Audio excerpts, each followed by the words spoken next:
అయినరు మీరు మెంటల్ హాస్పిటల్కి పోవాల్సిన వాళ్ళు ఇలా జనాలలో తిరగడం అత్యంత ప్రమాదకరమని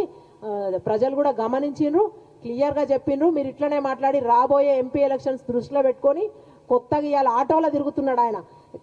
గోప్రో అని కెమెరాస్ ఉంటాయి అవేంటంటే మోషన్లో కూడా చాలా మంచిగా ఫాస్ట్గా ఎక్కువ పిక్సెల్స్తోని క్లారిటీతో చేసే విజువల్ అవి ఉంటాయి వాటిని పెట్టుకొని నీ కార్మిక సంఘం విభాగం ఈ ఆటోలో స్టిక్కర్లు కూడా ఉంటాయి వీడియోలు అన్నీ చూసినాం అవి పెట్టుకొని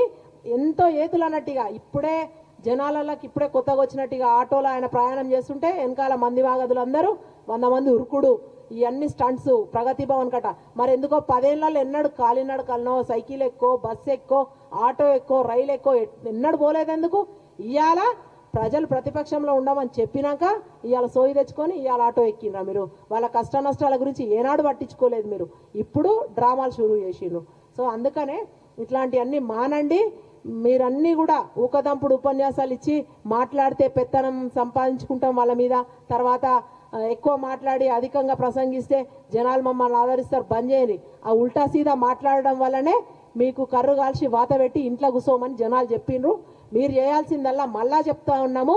ఏమన్నా ఇయ్యదలుచుకుంటే సలహాలు సూచనలు బెటర్ గవర్నెన్స్ కోసం ఇంకా ఎలా చేయొచ్చు ప్రజలకు మంచి అని చెప్పండి